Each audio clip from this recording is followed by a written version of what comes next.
Hello दोस्तों, good evening. कैसे हैं आप लोग? आशा है कि आप लोग बहुत अच्छे होंगे। चलिए दोस्तों, आज बात करते हैं यूजीसी नेट पेपर फर्स्ट, जिसमें आज का आपका टॉपिक रहेगा कैरेक्टर ऑफ रिसर्च। दोस्तों, कैरेक्टर ऑफ रिसर्च में क्या क्या चीज़ें आती हैं एक एक करके समझेंगे। देखिए, जो रिसर्च आपका टॉपिक है, शुरुआत में अगर आप इसमें पढ़ेंगे कि पॉजिटिविज्म क्या है, पॉजिटिविस्टिक क्या है, स्टेप ऑफ रिसर्च क्या है, मेथड्स ऑफ रिसर्च क्या है, टाइप्स ऑफ रिसर्च क्या है, वैसे ही आपका आता है character of research. Characters of research में बेसिकली इसमें टोटल आपके 12 पॉइंट है, एक एक करके समझते हैं। पहला इसमें आपका आता है ऑब्जेक्टिविटी ऑफ रिसर्च। बेसिकली आपका ऑब्जेक्टिविटी क्या है?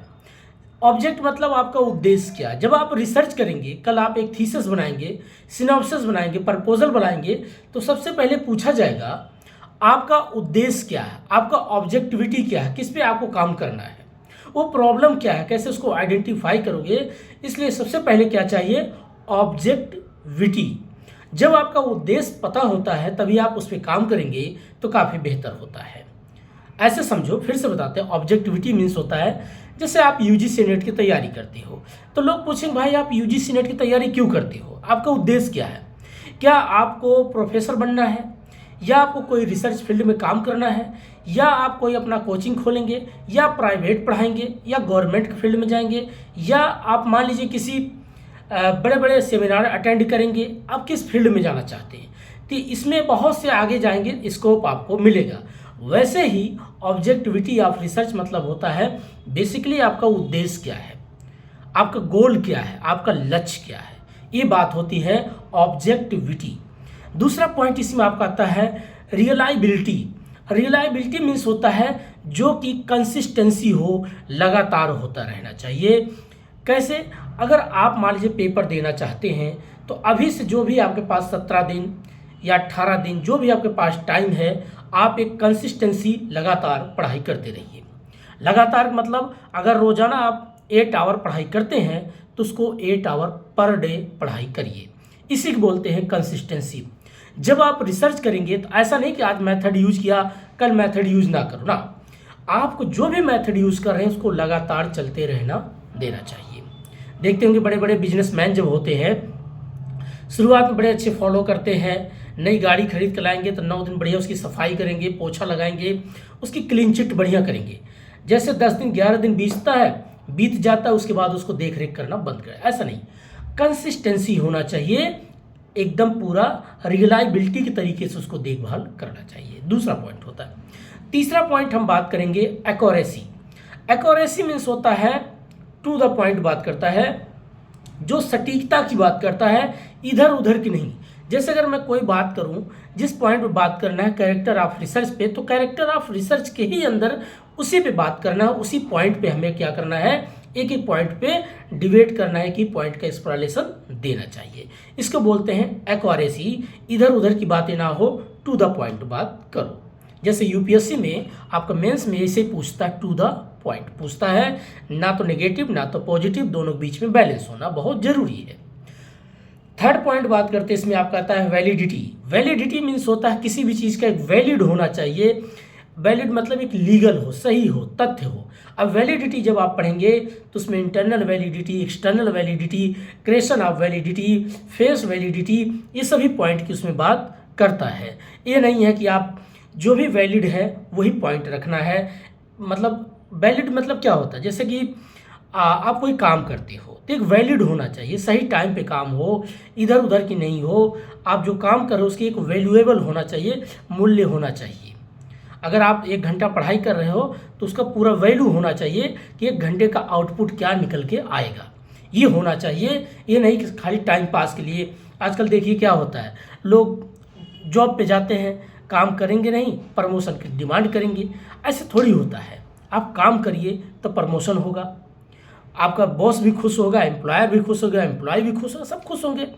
अगर मैं कोई काम कर रहा हूँ, मैं बीच में काफ़ी दिनों से लगातार नहीं, कुछ और भी चीज़ें मेरे लाइफ में आती रहती है दोस्तों, नहीं कर पाया तो उसके लिए ये चीज़ें रुकावट डालती हैं। ये सभी के जीवन में हो सकता है। बट अगर आप कोई काम करो तो कंसिस्टेंसी करना, नहीं तो मत करना। तो यही चीज़ होता है आपका। वैसे ही वैलिडिटी, उसका वैलिड होना चाहिए, लीगल होना चाहिए। अगला पॉइंट हम बात करते हैं। अगला पॉइंट आपका आता है जिसको बोलते हैं क्रेडिबिलिटी। क्रेडिबिलिटी मीन्स होता है दोस्तों जिसमें एक प्रकार से सोर्स ऑफ नॉलेज जो होना चाहिए एकदम क्वालिटी में भी होना चाहिए, एकदम क्रेडिबिलिटी होना चाहिए। जो भी आपका सोर्स हो वो एकदम अच्छी क्वालिटी का होना चाहिए। जैसे सपोज करो आप बिल्डिंग बनाते हो तो वहाँ पर जो आप बजरी लगाओगे, ईंट लगाओगे, उसमें सरिया लगाओगे, अच्छी क्वालिटी का होना चाहिए, एकदम बढ़िया सोर्स होना चाहिए। अच्छे सोर्स होंगे तभी अच्छी बिल्डिंग तैयार होगी। ठीक उसी प्रकार से जब आप रिसर्च करेंगे तो आपके पास वैलिड एकदम अच्छी चीज़ें, क्रेडिबिलिटी चीज़ें हो, सोर्स जो हो बड़े अच्छे होने चाहिए। नेक्स्ट बात करते हैं जनरलाइजबिलिटी। जनरलाइजबिलिटी मीन्स होता है जो सभी पे लागू हो, हर एक व्यक्ति पे इम्प्लीमेंट होना चाहिए, इधर उधर की बातें नहीं हो, सभी पे लागू होना चाहिए। जब भी आप किसी पे एक्सपेरिमेंट करो तो सभी पे देखना पड़ता है, इसको बोलते हैं जनरलाइजबिलिटी। नेक्स्ट उसके बाद आपका आता है इम्पीरिकल। इम्पीरिकल मीन्स होता है आपका जो है रियल लाइफ से जुड़ा होना चाहिए। रियल लाइफ मतलब रियल की लाइफ नहीं, रियल लाइफ में, क्योंकि रियल और रियल में बहुत फ़र्क होता है। अब जैसे रियल लाइफ में आपको पता होता है कैसे घर चलाना है, कैसे परिवार चलाना है, कैसे अपने करियर को बेहतर बनाना है, ये सारी चीज़ आपकी होती है रियल। और एक होती है रील।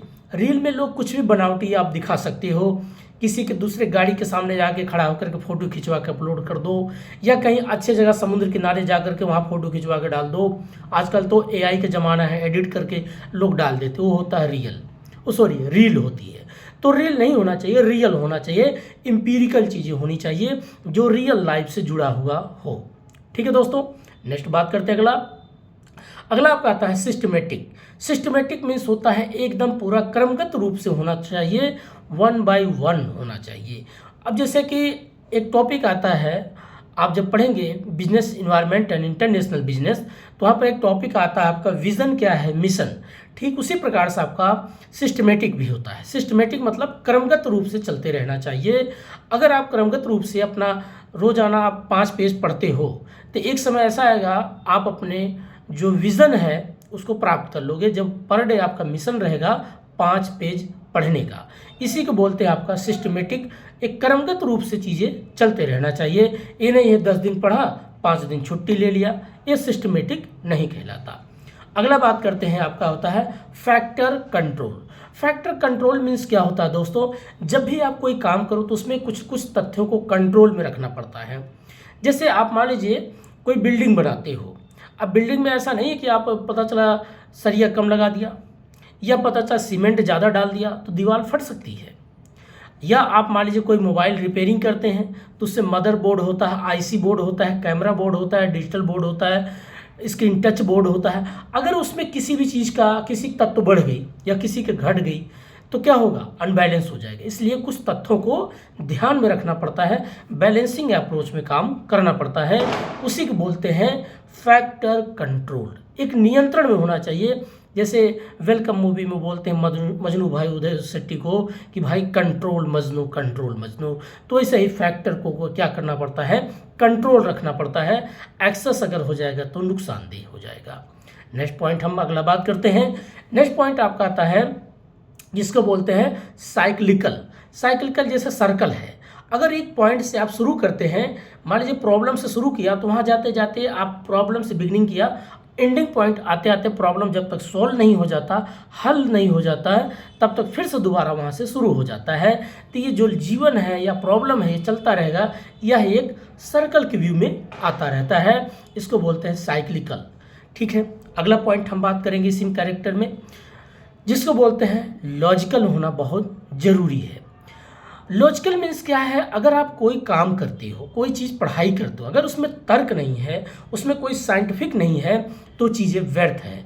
जैसे आप देखते होंगे आज के समय में लोग बहुत बीमार होते हैं, बहुत परेशान होते हैं, छोटी छोटी बातों को लेकर के बहुत एंजाइटी का और डिप्रेशन का समय आ गया है। इसके पीछे रीज़न क्या है? रीज़न यही है दोस्तों, हम अपने माइंड को क्या कर दिए, पूरा मशीनरी सिस्टम से जोड़ दिए, कंप्यूटराइज तो कर दिए। कंप्यूटर मानव नहीं बनाया, आज कंप्यूटर पे ही मानव डिपेंड हो गया। जो उसके अंदर एक ह्यूमन नेचर जो लोगों से बात करता था, वो एक्टिविटीज़ धीरे धीरे ख़त्म होते चला गया। क्यों?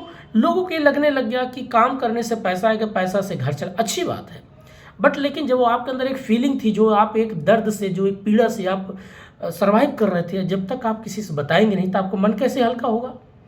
तो उसको बहलाने के लिए क्या कर लिया, आजकल लोगों के पास मोबाइल है, उस पर रील देखते हैं, करते ही हैं।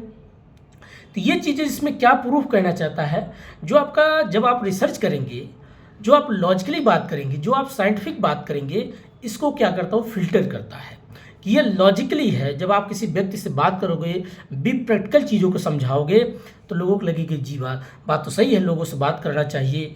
आप कभी काल देखते होंगे कुछ लोग बहुत परेशान होते हैं, अपने बीवी या बच्चों से नहीं बात करते, लेकिन कल ही कोई उनका दोस्त होता है, उससे बात करते उनका मन हल्का हो जाता है। ये चीज़ें बहुत बड़ा एक मेडिसिन के रूप में काम करता था। ऐसे ही जब भी आप रिसर्च करेंगे तो वहाँ पर एक लॉजिकली भी होना चाहिए और साइंटिफिक होना बहुत ज़रूरी है, उसको प्रूफ के साथ दर्शाना पड़ता है। अगला लास्ट हम बात करेंगे जिसको बोलते हैं, जिसको रीएप्लीकेबल।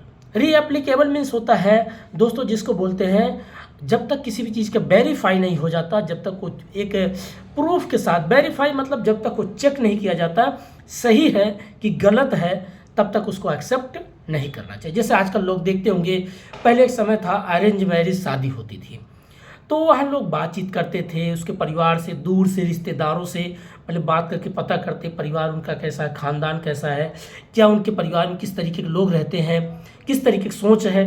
ये अरेंज मैरिज होता था। तो ये क्या है, बेसिकली क्या करते थे, वेरीफाई करते थे, एक प्रूफ इकट्ठा करते थे। लेकिन आजकल आप देखिए समय बदल गया है, 21वीं शताब्दी, लोग अब आजकल, पहले होता था घर वाले कुएं में ढक्के मार के गिराते थे, आज खुद से कुएं में गिरते हैं। तो इससे क्या हो रहा है, तो अब खुद से अपना प्रूफ करते, वेरीफाई करते, उनके साथ घूमेंगे, टहलेंगे, खाना खाएंगे, बातचीत करेंगे, समझ लेंगे, नहीं समझ पाएंगे तो फिर वहाँ से रिजेक्ट हो जाते हैं। तो यही होता है आपका वेरीफाई। ठीक है, तो जब आप रिसर्च करेंगे टोटल 12 पॉइंट है, मैं फिर से उसको एक बार रिवीजन करता हूँ। देखिए, नंबर 1 ऑब्जेक्टिविटी होना चाहिए, जब भी आप रिसर्च करेंगे उसका ऑब्जेक्ट होना बहुत जरूरी।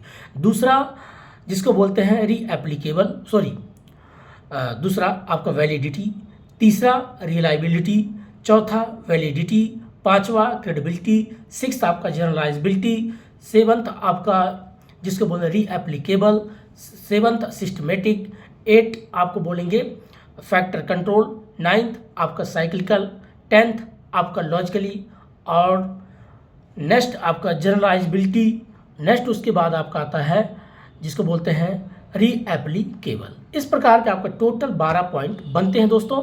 एक बार जाइएगा, किताब खोल के पढ़ लीजिएगा, और ये बड़ी इंपॉर्टेंट चीज़ है, बार बार यहाँ से क्वेश्चन पूछता भी है। कल हम दूसरा टॉपिक फिर ऐसे बात करेंगे, टाइम मिलेगा दोस्तों तो वीडियो अपलोड करेंगे, और अगर नहीं होगा तो कोई बात नहीं दोस्तों, नाराज़ मत होना। बहुत से चैनल है, कहीं से भी आप पढ़ाई कर लेना, अपना समय बर्बाद मत करिए, जहाँ से आपको बेटर मिले पढ़ाई करना। देखो, आपका अपना गोल सेट करना है, आप अपने लक्ष्य को प्राप्त करिए, मेरा उद्देश्य यही है दोस्तों। बाकी जो है वीडियो कभी काल समय मिलेगा तो अपलोड कर दिया करेंगे। आज इतना ही है, तब तक के लिए नमस्कार, जय हिंद, और पढ़ाई करते रहिए। बहुत दिनों बाद मुलाकात हुई है, और जहाँ आप लोग रहें खुश रहें, मस्त रहें, पढ़ाई करते रहें। थैंक यू वेरी मच, धन्यवाद।